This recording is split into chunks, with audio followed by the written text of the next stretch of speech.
Welcome to Business Innovators Radio, featuring industry influencers and trendsetters sharing proven strategies to help you build a better life right now. Welcome to Brilliance Business TV, conversations with leading experts in business. I'm Mark Stephen Pooler, your host for the day, and we have an incredible guest today, Andrea Aviet. She has the most inspiring story showing us that we can all be survivors, so stay tuned. I just want to make an official shout out to our show sponsors, Dreamweaver Artist Ranch. We are streaming live on mspnewsglobal.com. We're on Facebook, Twitter, Instagram, LinkedIn, YouTube, and we're also streaming through the E360 TV network under Fresh Takes, going out to Apple TV, Fire TV, Android TV, Roku, and many more. And we're also on Business Innovators Radio Network. Let's bring in our incredible guest, Andrea Aviet. Andrea, welcome to Brilliance Business TV. Thank you, Mark, and thank you for having me on your show. Very glad to be here. I'm really looking forward to a conversation with you today, Andrea. You have a really inspirational story that really can inspire people to really make progress in moving forwards, even if they are going through some kind of abuse. So I would love for you to share some of your story, your past, and share a little bit about your abusive marriage and how you found your purpose, Andrea. Okay, so to go back to the beginning, when you're first getting married, you're extremely happy and you think you're starting a new life with your partner and it's going to be a wonderful journey. Everyone dreams of that. However, my reality took a very devastating turn from the very next day after I said I do. And it was full of a lot of mental abuse.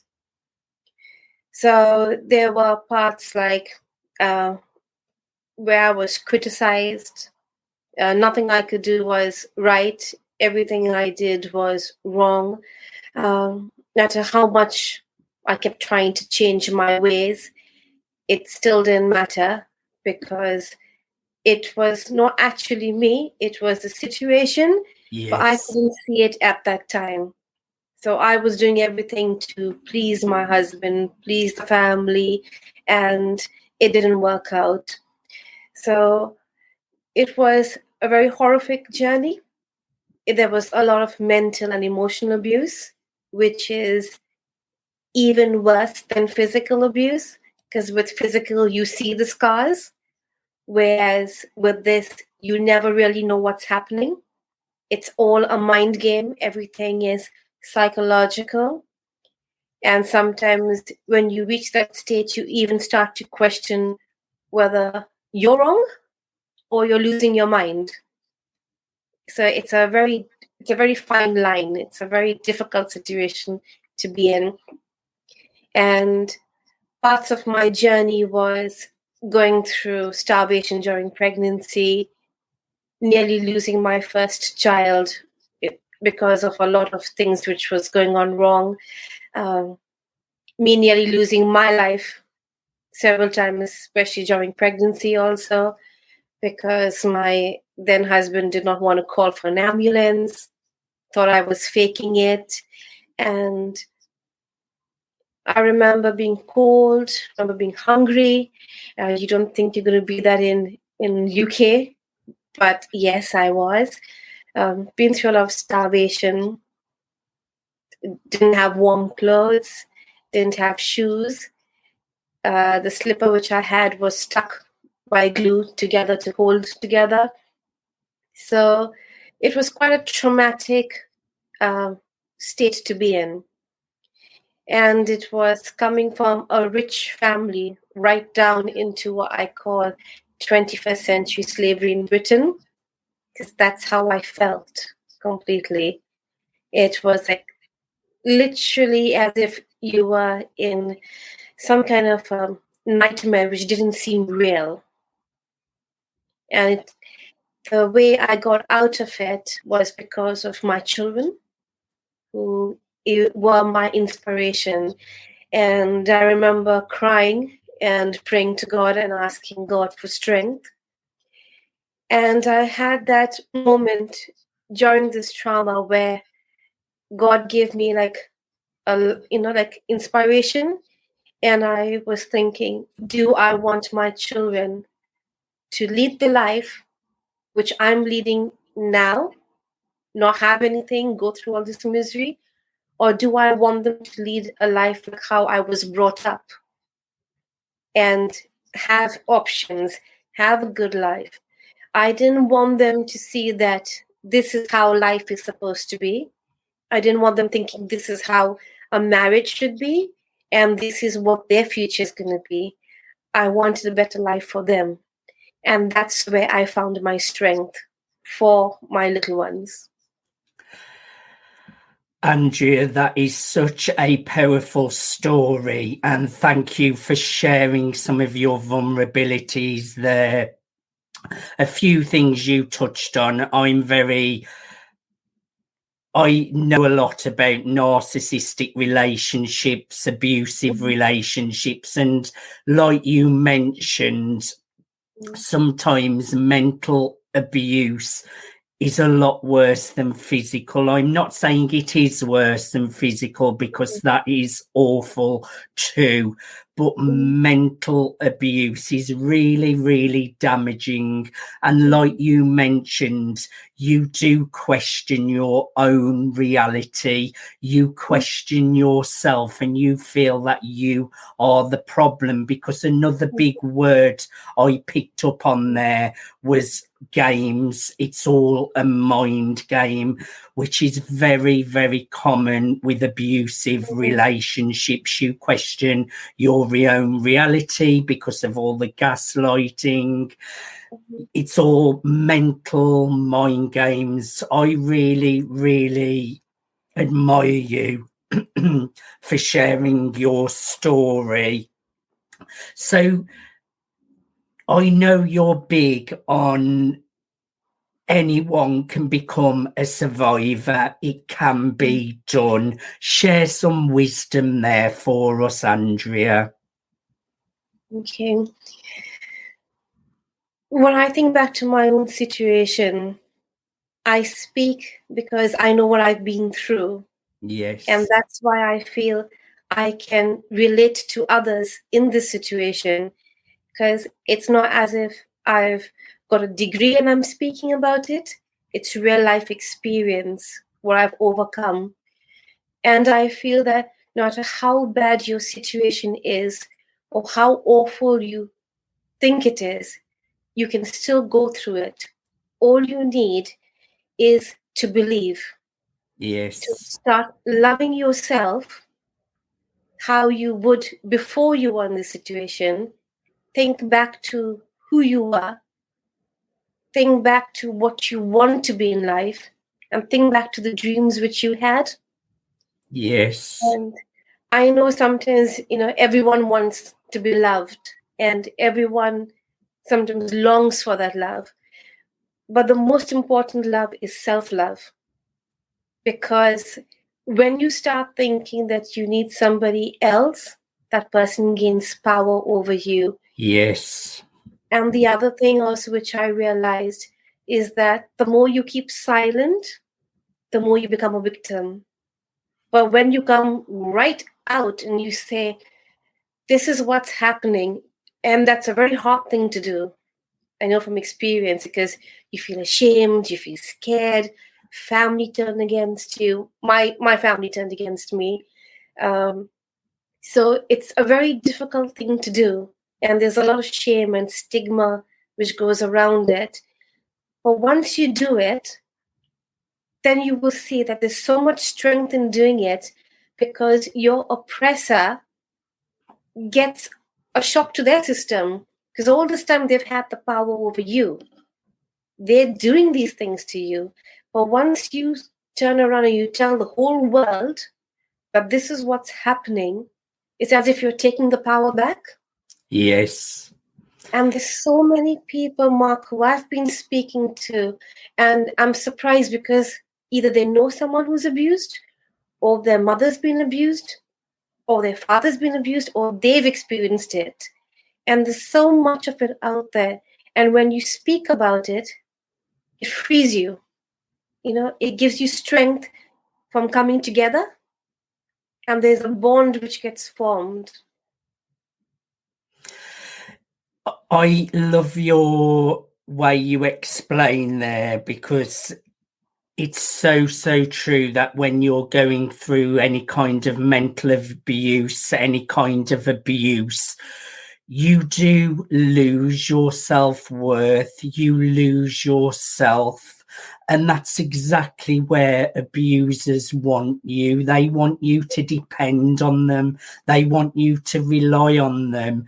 And you kind of put all your own life, your own goals, your own dreams on hold because of the trauma bonding or the addiction to that person that you feel that you're in love with. So you lose all your self-worth. So what you are saying, Andrea, is so right, that it's important that you really remember your own self-worth and really remember your goals and dreams. And another thing you mentioned, which is really important, when you're being abused, you may cut friends and family off. And again, that's exactly where the abuser wants you. They want you all to themselves so that they are free to keep on abusing you. So you do suffer in silence because you may have distanced yourself from friends, family members. So it's so important that we educate ourselves on narcissism, psychopath, because they all do play the same kind of tricks on you.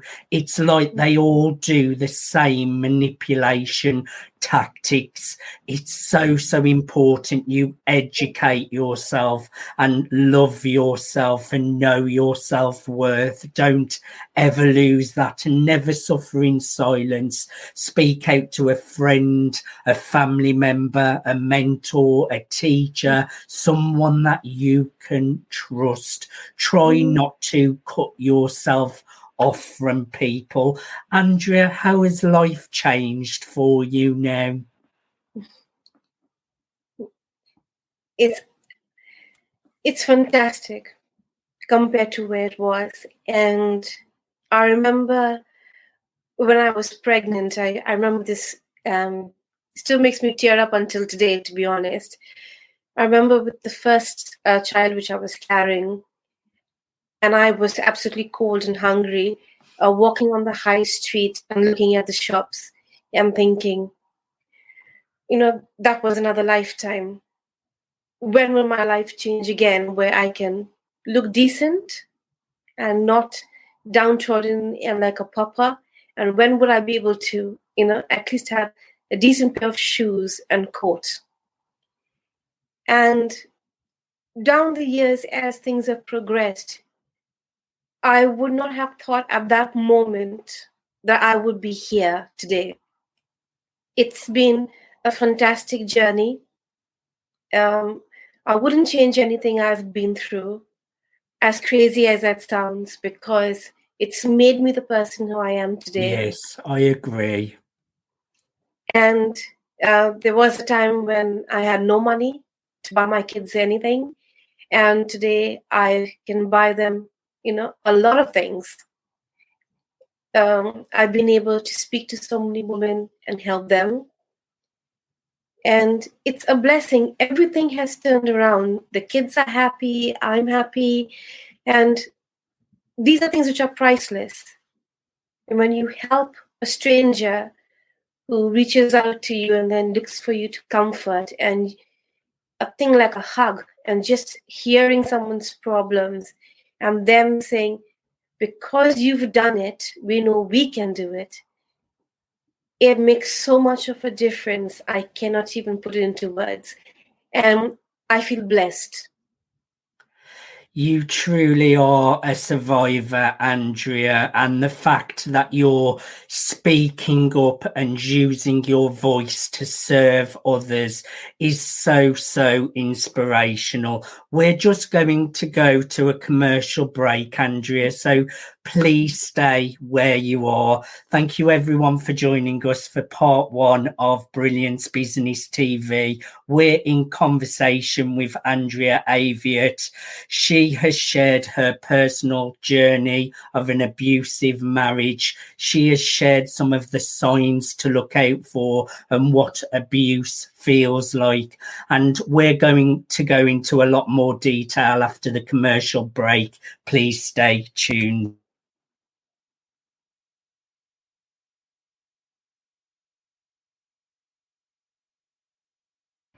Hello everybody, Cyberchuck 2.0 here. I'm so excited to be able to share my vision of Dreamweavers Artist Ranch.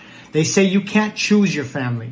Not only am I saying you can choose your family, you get to thrive with your family here at Dreamweavers Artist Ranch. It's a place for like-minded individuals to come together to share experiences and gain experiences, not only through workshops, through performances, and through exhibits. This is a place where you can disconnect from the outside world and reconnect into a community of people that there is no judgment. There's only support. And this place is an amazing place to grow and to tap into your highest potential and to be able to show off all your talents. This is a place you can come and network and really thrive. I'm so excited for Dreamweavers Artist Ranch. This is a place where dreams actually come true. I love you all so very much. I'll talk to you all later.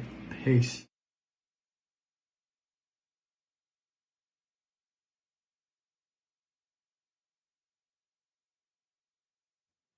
Welcome back to Brilliance Business TV, conversations with leading experts in business. We're in conversation with Andrea Aviet. She has shared her personal journey. She has shared how she has become a survivor. Andrea, welcome back. Thank you, Mark.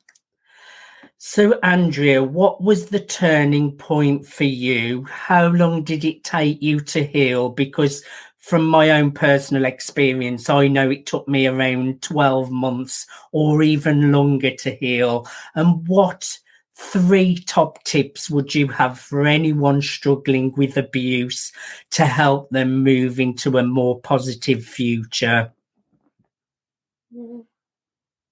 So for me, I think the time when I actually turned was my husband was 20 stone and of muscle. He was a very big, big gentleman and loved the gym. So he used to go there every day. And I was 8 stone. So there was a massive, difference. And I remember my little one at that time, I used to hold on to my mobile phone for dear life. So those who are in this situation will know sometimes you cling on to something because you never know when you might need to speed dial someone. So, yes, I used to hold on to it, and we got into an argument. So when we had an argument, he went to grab my phone, and my little one got in the way. And all I saw was the big hand come and just push my little one. And that really upset me. yes. There was a lot of crying, and he realized what he did, and he stormed out. When he stormed out, I called the police straight away because I was literally shaking because I thought anything could have happened at that moment. And he had weights at home, so I was trying to barricade the door with weights. And I was like scared that he would come because once before he came and he had rammed the door open and the door broke because I had put a chain on, and he did not like the door ever being chained. Now, the reason I had the door chained is because I didn't want my little one ever opening the door and going straight out on the road. Yes. And I used to like remove the chain before he would come home, and silly things like that, which weren't actually rational to us, but it was rational to him. I mean, for him it was normal. The door should not be locked at all. But where other people look at it is it's a safety issue. So yes, you're protecting your child, you're locking the door. But I was worried that he would just come and smash the door open. So I was trying to barricade it in my head and try and create a safer environment. But that was my turning point, one of them. Before that, there was another time where I used to work 2 jobs, 7 days a week, much later on, after I had my second child. And I came home one day and my little she told me, I'm hungry. It was past midnight because I was doing 2 jobs 7 days a week at that point, trying to pay all the bills and everything. And she said, I'm hungry. Daddy hasn't given me food.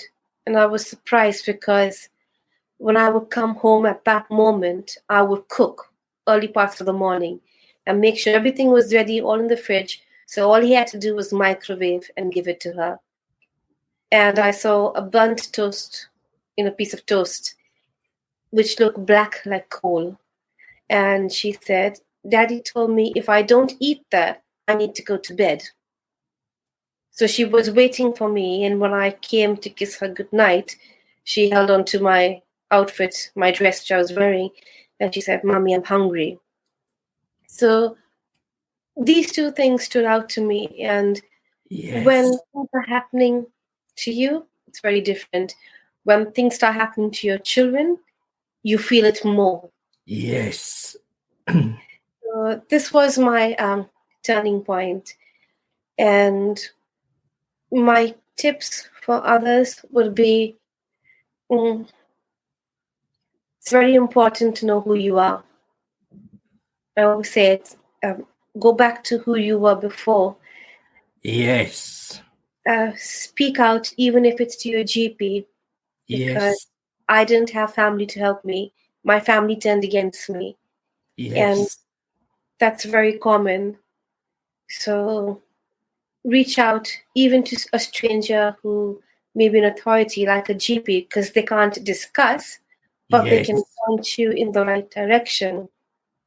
And everything you say is proof, all, like recorded legally. So, and the other one which I would say is you need to remember that what you are going through in this moment, nothing lasts forever. Yes. And that's why I told myself, nothing lasts forever. And when I looked at my 2 little ones, I wanted better for them. So if you have a sibling, not necessarily you have to have children, but if you have a sibling, reach out to them, try to do better for them, or try to find a cause. For me, my healing took place because I kept a journal. I was writing.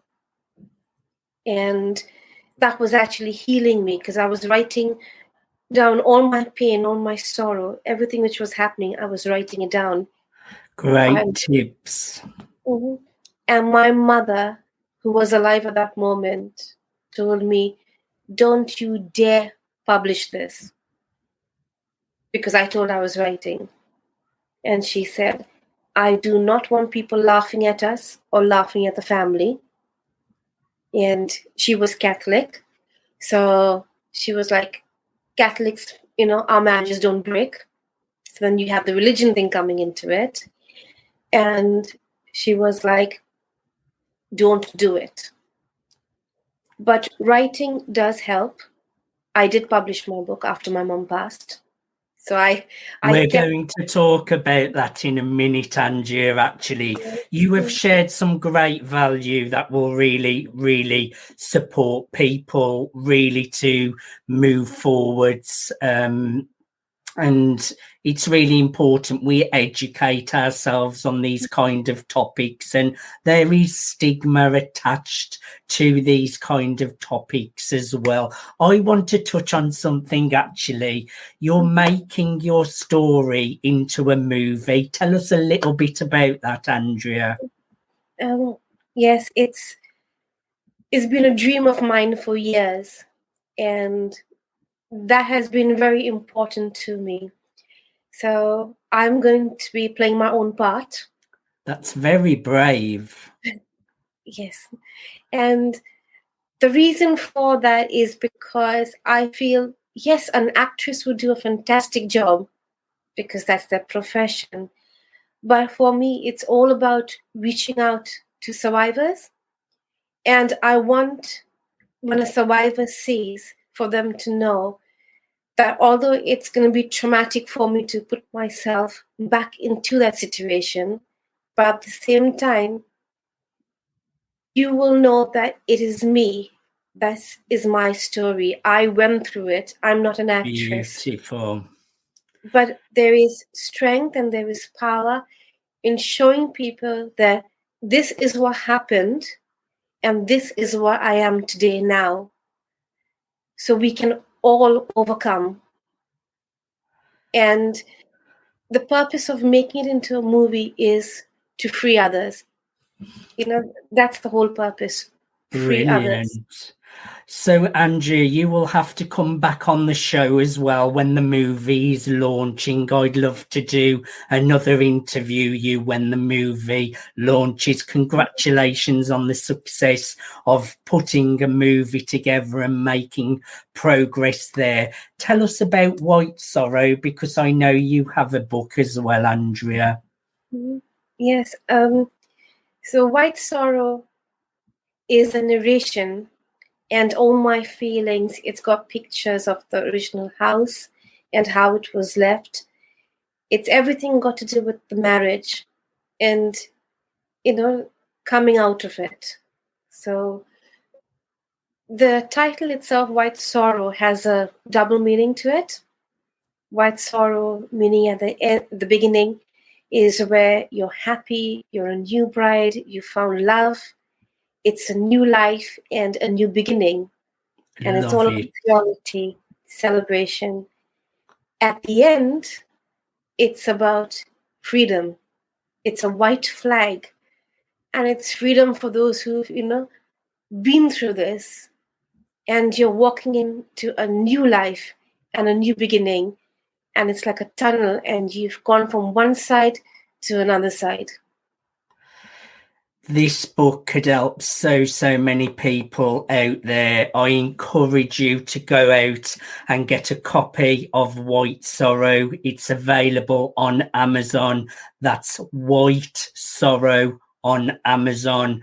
And I know Andrea also does speaking for events, and I know you do a lot of work for supporting women and charity. I would encourage everyone to contact Andrea for speaking or business inquiries. Go and connect with Andrea Aviet on LinkedIn. That's Andrea Aviet on LinkedIn. Andrea, I have thoroughly enjoyed having a conversation with you today. Keep sharing your story. You are an inspiration. You are going to keep supporting so many women. Good luck with the launch of your movie. You will come back on. Once again, go and get a copy of White Sorrow on Amazon. Andrea, I'm going to let you close the show with a word of wisdom for anyone that may be struggling with abuse at the moment. So go ahead. The floor is all yours. Thank you so much, Mark. For those out there who are experiencing what I did, or even worse, mental, physical, emotional, any form of abuse, is not right. You are worth a lot more, whether you're a male, female. Don't feel embarrassed. We all go through something at some point in our life. And there is power and there is freedom in overcoming and uniting and coming together. You can get over anything in life. If you need to hear an inspirational video, if you need to reach out to someone, everyone has had hardship in their life at some point or the other. And we need to remember that. At one point, I had fantastic shoes. The next point, I had nothing. I would have gone through a bin to have scraps of food if that meant feeding my baby. And the next time in my life, I was, being awarded different awards. And it's all a journey. So we all go through things in life, and we have our ups, we have our downs, we have our moments of crying. Sometimes those tears are for sorrow, and sometimes those tears are for joy. But you can overcome anything at any point in your life. You just need to believe and look at yourself in the mirror, reflect, and know, I can and I will get through this. And Mark, thank you so much once again for having me on here. It's been a real pleasure. Andrea, the pleasure is all mine. That was a beautiful way to close the show. Thank you everyone for watching Brilliance Business TV. We have been in conversation with Andrea Aviet. Go to Amazon to get your copy of White Sorrow. Thanks for listening to Business Innovators Radio. To hear all episodes featuring leading industry influencers and trendsetters, visit us online at businessinnovatorsradio.com today.